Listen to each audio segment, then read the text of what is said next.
Halo teman-teman semua, bagaimana kabarnya teman-teman? Semoga tetap sehat selalu, meski kita dalam pandemi ini. Kita harus tetap semangat ya.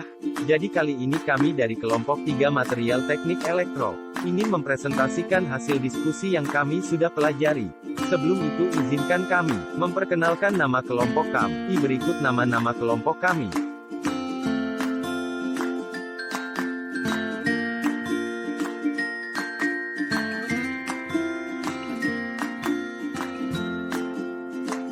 Setelah perkenalan tadi, mari kita masuk dalam pembahasan. Yang dimana pembahasan kali ini terdapat 5 pembahasan. Pembahasan pertama ada pengaruh medan listrik terhadap dielektrik. Lalu kedua ada polarisasi dan permitivitas dielektrik. Ketiga mekanisme dasar polarisasi dielektrik. Keempat pengelompokan jenis dielektrik berdasarkan mekanisme polarisasi.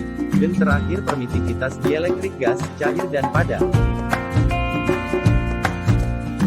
Pembahasan pertama pengaruh medan listrik terhadap dielektrik. Apa itu pengaruh medan listrik terhadap dielektrik? Jadi pengaruh medan listrik terhadap dielektrik, yaitu saat suatu bahan dielektrik berada dalam pengaruh medan listrik maka hal utama yang terjadi adalah polarisasi, yaitu suatu pembatasan jarak antara dua molekul terikat atau orientasi di dalam suatu molekul dua kutub. Kemudian fenomena polarisasi dielektrik dapat dinilai melalui parameter permitivitas, konstanta dielektrik dan faktor disipasi, loss angle atau loss tangan, jika pada fenomena tersebut terjadi disipasi energi listrik ke dalam bentuk panas yang menyebabkan pemanasan pada dielektrik. Kemudian pada pembahasan kedua yang mana mengenai polarisasi dan permitivitas dielektrik. Apa sih itu polarisasi dan permitivitas dielektrik?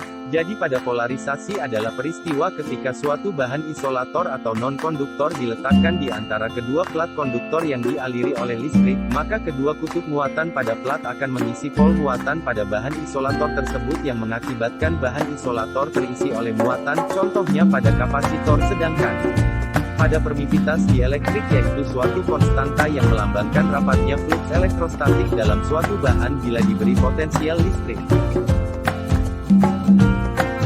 Dan pada pembahasan yang ketiga ini mengenai pengelompokan jenis dielektrik berdasarkan mekanisme polarisasi. Dilihat dari pengelompokan jenis dielektrik berdasarkan mekanisme polarisasi maka, kenaikan kapasitansi dari C0 menjadi Arc0 apabila kapasitor di sisi material dielektrik sebagaimana kita bahas secara makro di subbab 10.1.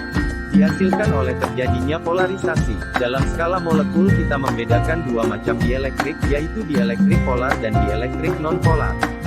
Dielektrik non-polar tidak mengandung molekul dipole permanen, sedangkan dielektrik polar mengandung dipole permanen. Peristiwa polarisasi dapat terjadi baik pada dielektrik polar maupun dielektrik non-polar.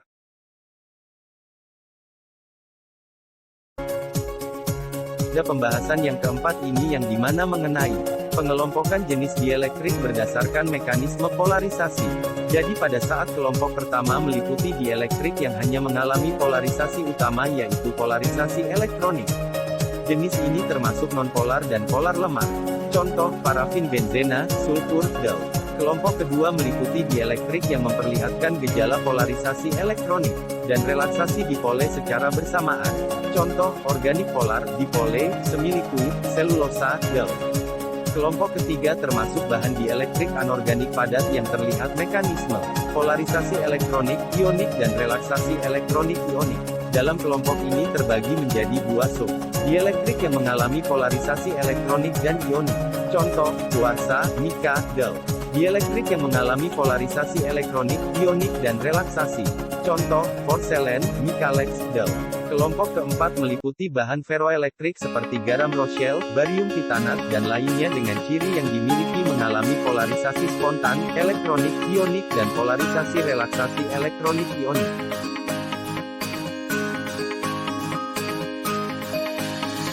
Permitivitas dielektrik gas, cair, dan padat.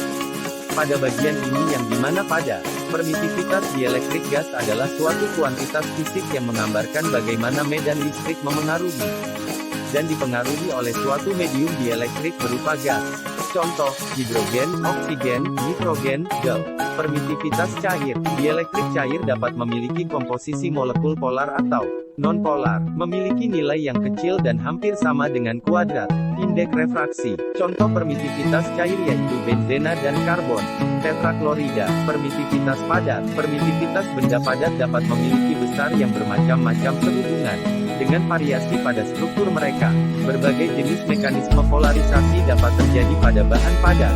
Dielektrik nonpolar padat mengikuti aturan yang hampir sama dengan cairan nonpolar dan gas nonpolar. Jadi itulah pembahasan dari kelompok kami. Kurang lebihnya mohon maaf dan semoga materi tersebut bermanfaat bagi teman-teman. Sekian, terima kasih.